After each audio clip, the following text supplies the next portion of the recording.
My name is Harold. Harold Eugene Mercer.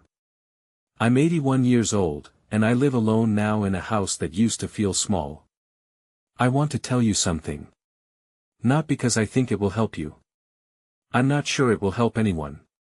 But I've been holding it for a long time, and I think holding it any longer would be wrong, somehow. Like keeping something that doesn't belong to me anymore. So, I'm going to try. I was born in 1943, in a town in Ohio that most people have never heard of. Milford. 2 L's. My father worked at a parts factory. My mother kept a very clean house. We were not a family that talked about things. We were a family that got through things. There's a difference, and it took me most of my life to understand what that difference costs. I had a brother. His name was Daniel. Daniel was 3 years younger than me, and from the very beginning, we were not alike. I was quiet. Careful. I thought before I spoke, sometimes so long that the moment had already passed by the time I was ready to say anything. Daniel was the opposite. He laughed easily. He argued about things he cared about. He made friends the way some people breathe, without thinking, without effort, without any apparent awareness that it was something not everyone could do. I loved him. I want to say that clearly. I loved him. But in our family, in that house, love was something you demonstrated by showing up, by staying, by not complaining. You didn't say it. You didn't examine it. You just continued. And continuing was supposed to be enough.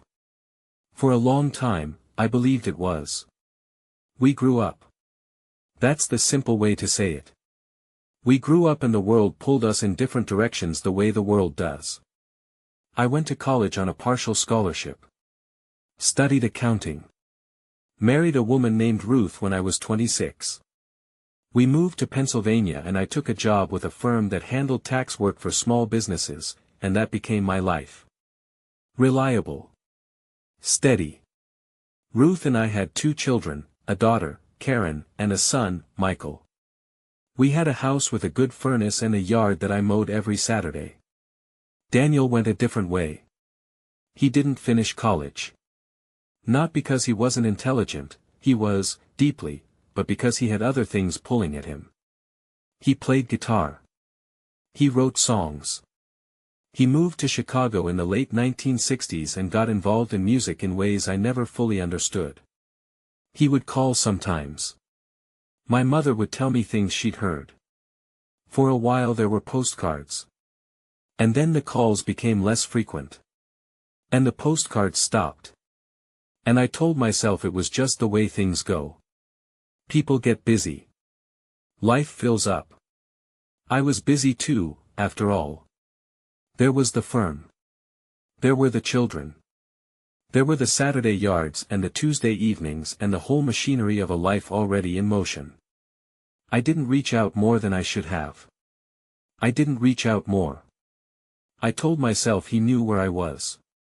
The thing about distance between 2 people, the quiet kind, not the angry kind, is that it doesn't feel like a wound while it's happening. It feels like nothing. It feels like a normal Tuesday. You go to work. You come home. You eat dinner. You don't think about your brother in Chicago because you have things to think about right here, in this house, at this table. And then a week becomes a month. And a month becomes a year. And somewhere in there you stop counting. I think that's when it becomes something you can't easily come back from. Not when someone slams a door. But when nobody notices the door was even there. Ruth died in 2009. Pancreatic cancer. It was fast, which people will tell you is a mercy. And I suppose in some ways it was. But fast still means watching someone leave. Fast still means a Thursday in November when someone is there and then they aren't. After Ruth, I changed. I think most people do, after losing someone like that. I called the radio station. I don't know what I was thinking. I wasn't thinking, really. I just picked up the phone and called the number on the little sticker I had on the wall next to it, a sticker Ruth had put there years ago, back when we wrote important numbers on stickers and stuck them to walls. I don't think we do that anymore. A young woman answered. I told her I had just heard a song. I told her the name. Daniel Mercer. I asked her what she had meant, what the announcer had meant, by tribute. She was kind. Patient. She told me. Daniel had died in 2009. The same year as Ruth. While I was sitting in hospitals and making arrangements and learning to be a person whose wife was gone, my brother had also died. Quietly.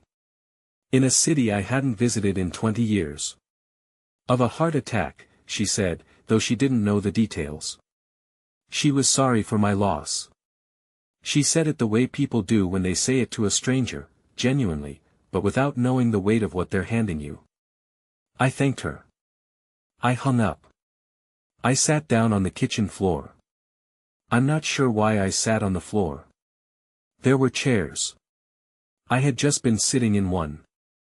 But something in my legs went somewhere else, and the floor was there, and so I sat on it. I sat there for a long time. The thing I keep coming back to, the thing that won't let me settle, is that the voice was still there. He was gone, but the voice was still in the room with me. Still unhurried. Still sounding like someone who had made peace with something. And I hadn't even known he was singing. I hadn't known there was an album. I hadn't known what he had made of himself, what he had put into the world, what he had thought about, what kind of man he had become when nobody who used to know him was watching. I missed all of it. Not because I had been told to stay away. Not because there had been a fight, there had been no fight, no dramatic severing, nothing you could point to and say there, that is the moment. Just the slow, undramatic accumulation of not calling. Not writing. Not getting in the car and driving to Chicago to see what had become of my brother's life. I missed it because I kept thinking there was more time. I kept thinking there would be a later. There is always a later, when you're busy. When life has a shape and the shape feels permanent. When the furnace works and the children are in school and there are Saturday yards to mow. Later is the most convincing thing in the world. Later never argues with you. Later just waits. I found the album. It took me a few weeks. This was 2011, so the internet was not what it is now, but it was enough. I found a small record label website with a page for Daniel. There was a photograph, the first photograph of him I had seen in many years. He was older, of course. He had a beard. He was sitting in what looked like a kitchen, holding a guitar and looking at something outside the frame of the picture. He looked like himself. That's the only way I know to say it. He looked exactly like himself. The album was called Slow Geography. I ordered a copy. They still had a few. When it arrived, I sat down at the kitchen table with a cup of coffee and I put it on the record player I had in the corner. Ruth had liked records, we had kept the player, and I listened to it from the beginning. It was 12 songs. I sat there for the entire thing. And then I sat there after, in the quiet. He sang about things I recognized. Not things from his life specifically, I didn't know his life specifically, and that is the whole weight of what I'm trying to tell you. But he sang about things I recognized from somewhere underneath the specific. About leaving places you don't mean to leave permanently. About the strange feeling of becoming old enough to understand what you didn't understand when it mattered. About sitting in a room and hearing, I'm 81. And at 81, there are things you accept about yourself that would have been too uncomfortable to accept at 50, at 40, when you still had time to be someone different. At 81, you know the shape of who you are. You can trace it. You've been living inside it long enough to know where the edges are. And the shape of who I am includes a person who did not go to Chicago. A person who let years go by because years go by so easily when you let them. A person who thought that staying in his lane was the same as being responsible, when sometimes it was just being afraid. Not afraid of Daniel. Never that. Afraid of the feeling of standing in front of someone who knew you before you were who you decided to be. Someone who remembered the boy before the accountant, before the husband, before the Saturday yards and the good furnace and everything I had built to prove that I had done it right. Daniel knew me before all of that. And maybe, somewhere in me that I didn't look at too carefully, I didn't want to be known that way anymore. I have his album. It's on the shelf in the sitting room now. I've listened to it many times. Ruth's record player still works, which is something. I'm grateful for that. Sometimes I put it on in the evenings when the house is very quiet, which is most evenings now.